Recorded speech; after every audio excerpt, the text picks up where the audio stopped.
Bonjour tout le monde.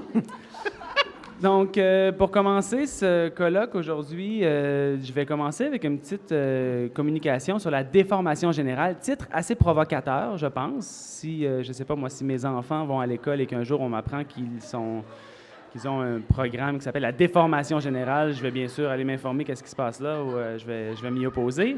Donc, il me semble important de voir en quoi la formation générale joue un rôle important. Je pense qu'on le dit toujours, il y a plusieurs clichés qui sont colportés quant à ça. Je voulais préciser la fonction critique de la formation générale.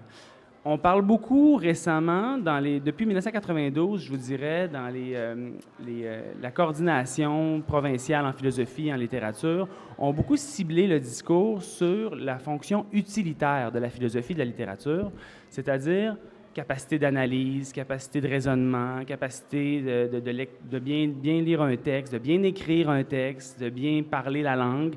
Et ça, c'est pas une chose que je veux dénigrer parce que c'est bien sûr important, c'est vrai, c'est une chose qu'il faut reconnaître.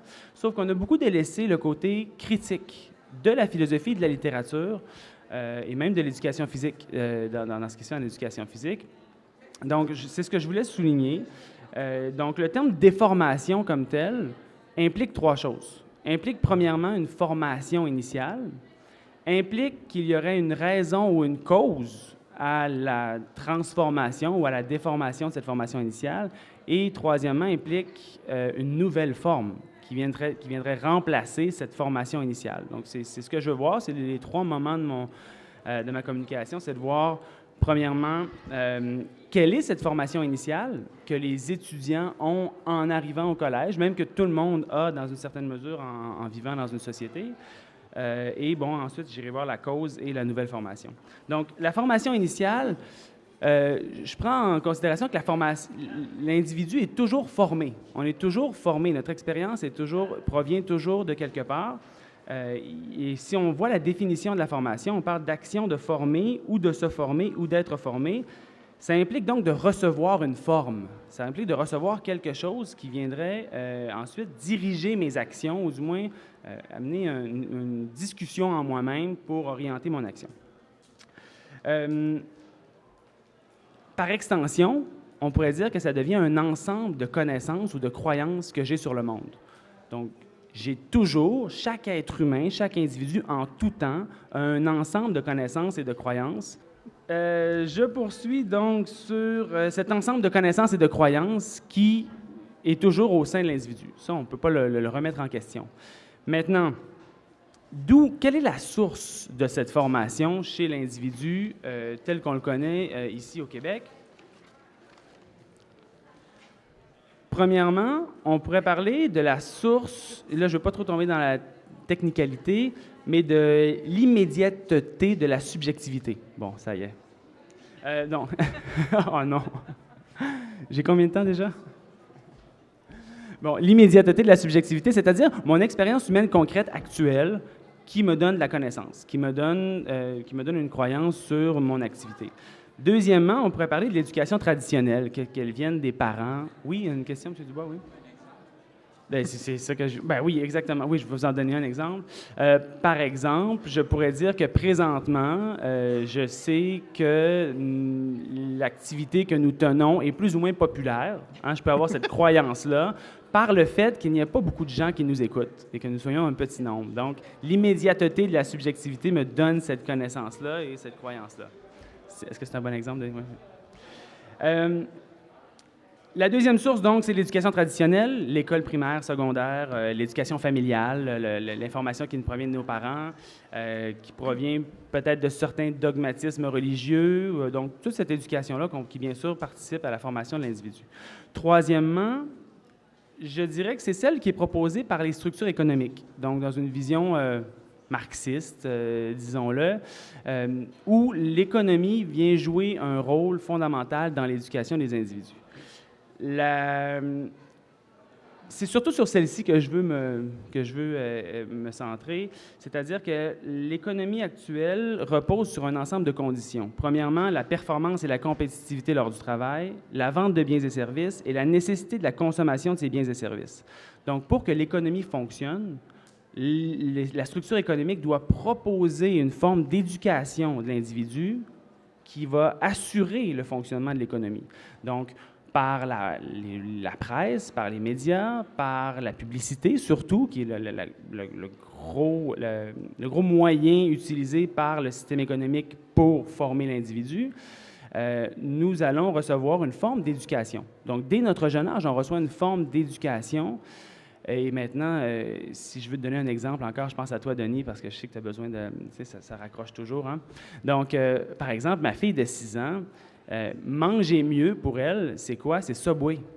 Parce que dans la publicité de Subway, c'est Subway, manger mieux. Subway, non, tu voulais une chanson tantôt, tu dis? Donc, pour elle, manger mieux, c'est Subway. Donc, la publicité a réussi à la former, à l'éduquer de telle manière que quand elle entend cette expression-là, elle dit c'est Subway, c'est ça, manger mieux, c'est manger Subway. Est-ce qu'elle est toujours fraîche aussi, Richard? Ou... Oui, exact. Nourriture toujours fraîche. Donc, vous voyez un peu en quoi cette forme qui est reçue de la structure économique joue un certain rôle. Et d'ailleurs, qu'est-ce qu'on a fait hier? Qu'est-ce que vous avez fait hier soir? Bien, vous avez écouté le hockey, à part Denis, encore une fois. Pour la plupart d'entre nous, c'est ce que nous avons fait. Nous avons écouté le hockey. Nous avons passé du temps à nous divertir. Encore une fois, la structure économique nous propose une forme de société où le divertissement est très important, et c'est le cas, il doit l'être, mais un divertissement il n'est pas centré sur les problèmes humains fondamentaux, on s'entend. Donc, d'écouter le match de hockey des Canadiens en prenant une bière parce que c'est ce que vous avez fait, je veux dire, ne nous amène pas à réfléchir sur notre condition, à réfléchir sur les... Oui, c'est sûr qu'on peut étirer la sauce et y aller, mais tout de même... Et de quoi on va parler aujourd'hui dans les médias? De quoi on va parler dans les journaux aujourd'hui? On va parler du Canadien. On va parler de la blessure de l'un, de la blessure de l'autre. On va parler de la possibilité de la victoire du prochain match, du plan de match, puis on va en parler pendant des heures toute la journée, puis on va en parler demain encore. Puis, c'est-à-dire, on va passer... La société va... Et à la fin de l'année, on va le voir dans l'analyse de ce qui est sorti dans les médias durant l'année. Qu'est-ce qui va avoir eu le plus d'attention? Ça va avoir été les matchs du Canadien. La blessure de Max Pacioretty, probablement, qui va être au top de la liste des événements annuels dans les médias. Donc, on voit bien que ça vient jouer le jeu du modèle économique, du modèle d'éducation que nous propose l'économie. Donc, j'arrête sur ce sujet. Donc, voilà, ce n'est pas la source principale et première de l'éducation, mais ça joue un rôle extrêmement important dans l'éducation des individus qui arrivent au cégep. Je vais aller rapidement. La formation générale, donc, comme déformation. C'est-à-dire qu'il y aurait donc des raisons, premièrement, de faire cette déformation de cette forme initiale. Premièrement, c'est que les modèles qui sont proposés ne sont pas proposés comme des discussions. Ils sont proposés comme étant des supposées vérités. Donc, la possibilité elles ne sont pas des vérités en tant que telles. Il y a une nécessité de les discuter. Donc, la formation générale doit jouer le rôle de venir amener une discussion sur ces supposées vérités. On doit reconnaître le caractère faillible de l'éducation que nous avons préalablement reçue. Et le caractère qui va être aussi donné par la formation générale, l'éducation de la formation générale, est aussi faillible. Et elle doit aussi se reconnaître comme telle. Donc ça, je vais en parler rapidement. Deuxième chose et dernière chose pour la raison de la déformation, c'est la démocratie. C'est l'importance pour la démocratie d'avoir un débat public qui est sain et que tous participent au débat public de manière active. Donc, le modèle économique, bien sûr, ne met pas en valeur cette participation démocratique. Au contraire, on veut justement détourner le citoyen de la démocratie. On veut détourner le citoyen de la part qu'il doit jouer au sein de la société. Donc, la formation générale a donc ce travail de venir d'aller chercher le citoyen et de lui faire prendre conscience de son rôle dans la société, dans une démocratie.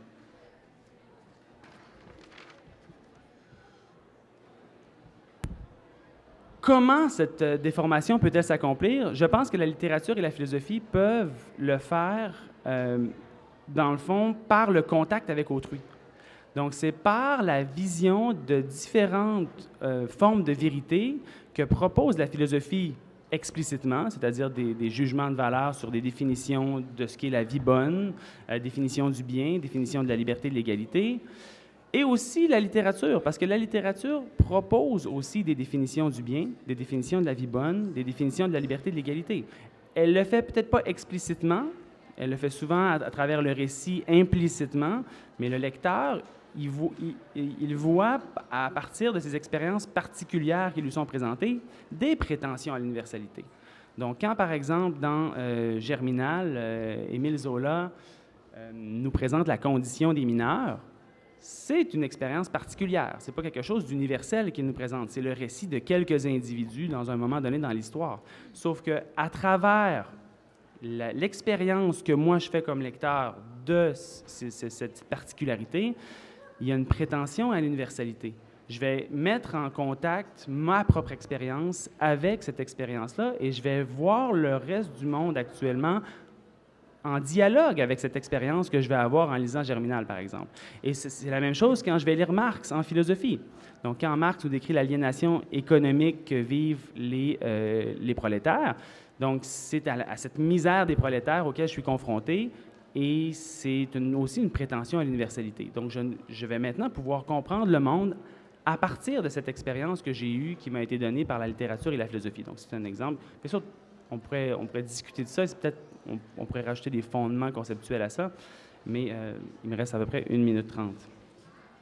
Donc, finalement, là, donc pour semi-conclure, une pré-conclusion, la déformation est au final une prise de distance. Et j'aimerais citer Gadamer, parce que je fallait que je cite quelqu'un absolument aujourd'hui.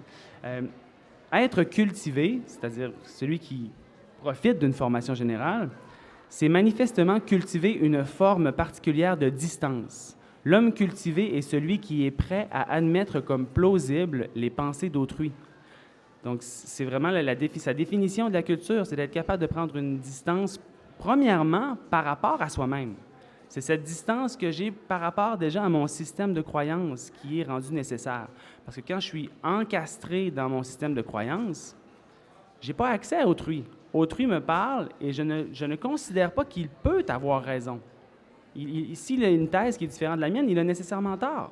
Donc, être cultivé, c'est être capable de prendre cette distance par rapport à soi-même, par rapport à son système de croyance, pour laisser la possibilité que l'autre ait raison. Et c'est ce qui est fondamental dans notre démocratie. C'est le fondement même de notre démocratie, c'est le fait que l'autre puisse avoir raison et qu'il doit y avoir un débat, une discussion, un dialogue qui doit s'en suivre. Donc, voilà pour la citation, c'est fait. Ouais, je vais...